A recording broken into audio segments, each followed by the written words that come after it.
All right, so welcome students to your first video lesson. I am going to give you some notes, some information on the Reconstruction era. The great thing about these video lessons is if you miss anything, you can always stop and rewind the video lesson and listen again.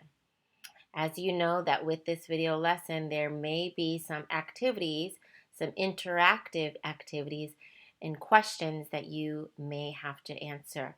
So make sure you are answering those questions so that you can get credit for watching this video.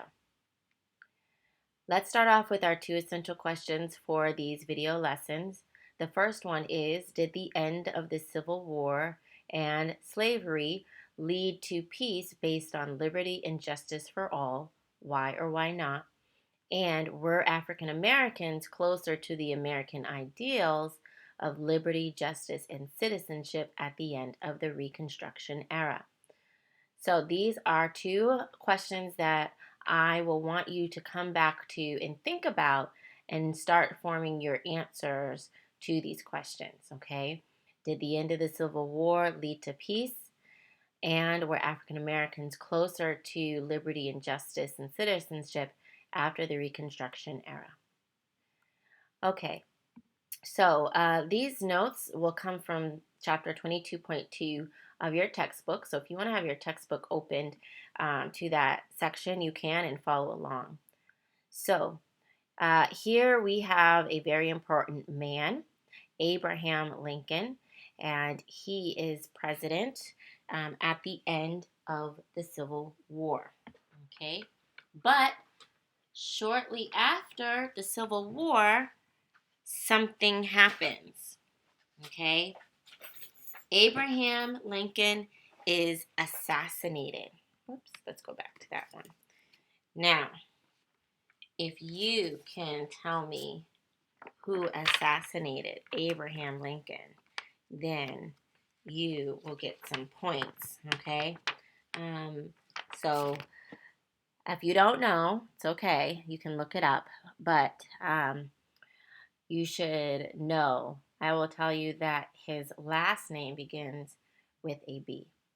So unfortunately, Abraham Lincoln is assassinated, and so we get a new president of the United States, and this is President Johnson. Okay, so when we are talking about presidential reconstruction, we are talking about President Johnson's reconstruction.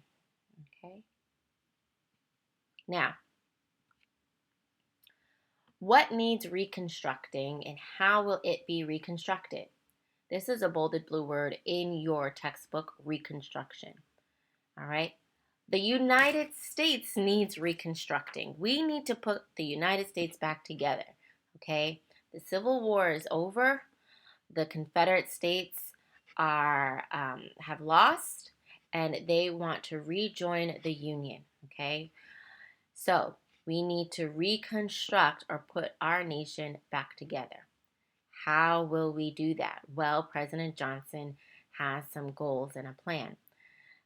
There is the definition of Reconstruction. It is a period of time from 1865 to 1877 in which Southern states were rebuilt and brought back into the United States. So, literally, our Southern states, the former Confederate states, need to be rebuilt. If you remember from your study of the Civil War, a large majority of the Civil War was fought in the South. So that means the infrastructure, the buildings, the roads, the bridges, the ports, everything needs to be rebuilt, okay? Literally and then figuratively. We need to figure out how are we going to welcome the Southern states back into the Union. President Johnson has two goals. His first goal is for the South to create new governments. These are new state governments, so they will have to write new constitutions and new laws. And President Johnson's second goal is to end slavery once and for all. So, this is President Johnson's plan. He allows the Confederate States to rejoin the Union only if they write new state constitutions. and only if they pass the 13th Amendment to our federal or our national Constitution. Now, next year, when you go into 8th grade, you'll learn about the process of amending the Constitution. Right now, I want you to focus on the importance of the 13th Amendment. It is a change to the Constitution in 1865, abolishing slavery in the United States.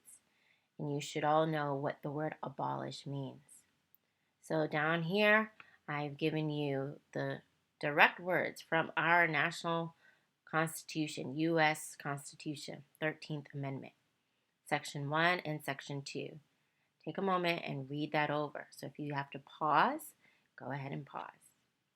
So again, this is President Johnson's plan. Confederate States, you can rejoin if you rewrite a new constitution and if you pass the 13th Amendment.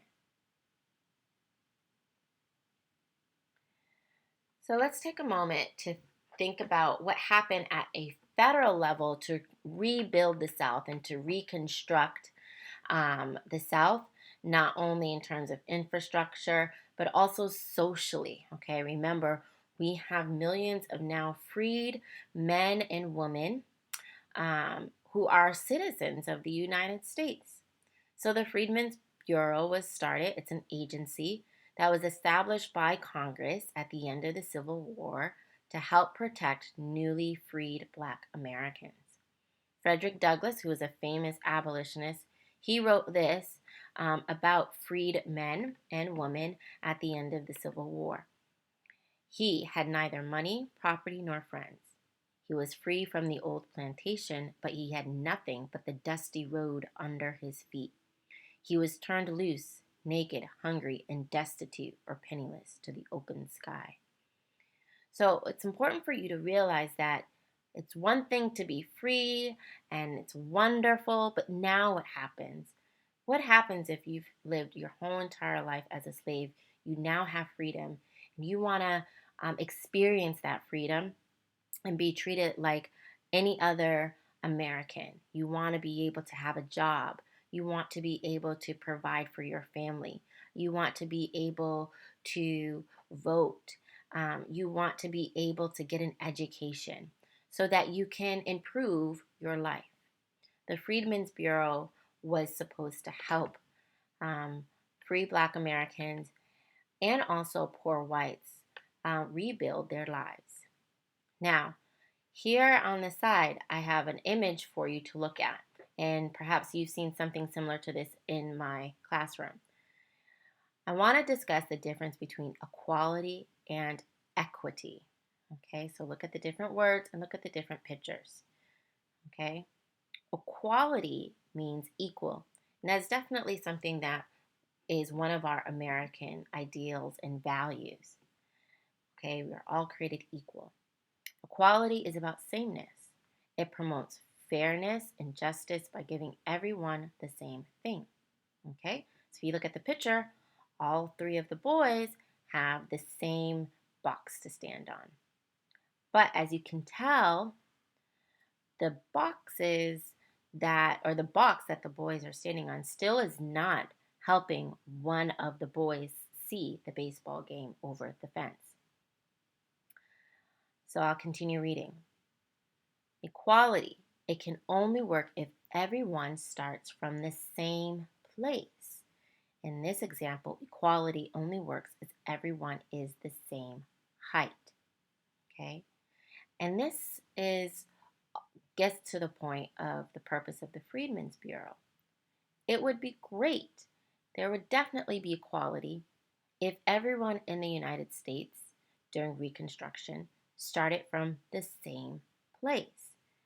If all the now freed Black Americans had the same education as the white Americans, if all the free Black Americans had the same access to jobs as the white Americans, if all the free Black Americans had the same access to medical care like the white Americans, that would be equality and that would be okay. But that was not the case during Reconstruction. The Freedmen's Bureau was really there to help bring about equity. Equity means fairness. Equity is about fairness. It's about making sure people get access to the same opportunities, giving the access to the same opportunities. Sometimes our differences and or history can create barriers to participation. So we must first ensure equity before we can enjoy equality. Okay? So again, in the example of our newly freed Black Americans, they have a different history from the white Americans. Know that their history was a history of slavery, okay? Unpaid labor. They did not have access to education, okay? They were not paid for their work. They were not equal. So the Freedmen's Bureau is trying to bring equity, making things fair, and increasing that access to jobs, medical care, education, land, so on and so forth. Okay? So now, Southern backlash begins in 1865, especially with the establishment of the Freedmen's Bureau. Many Southern white men and women were upset about the fact that the federal government was helping freed Black people.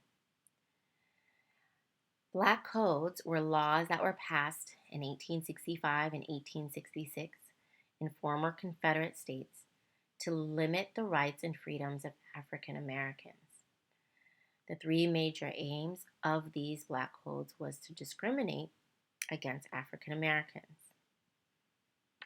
Black codes limited the amount of rights Black people had, so they could not vote or they could not serve on juries. Freedmen had to work. Now, of course, who doesn't want to work? You want to work to be able to provide for you and your family. And, however, if they did not have a job, they could be jailed. But the only jobs available to freedmen were farming jobs. So this forced many freedmen, there should be a D there, to work for planters who had lost their slaves after the war. And finally, segregation of Black people and white people in public places was enforced. Okay. So this is the end of this first lesson. I'd like for you to consider, after this information that you have, the answers to these two essential questions. Did this end of the Civil War and slavery lead to peace based on liberty and justice for all? And were African Americans closer to the American ideals of liberty, justice, and citizenship at the end of Reconstruction?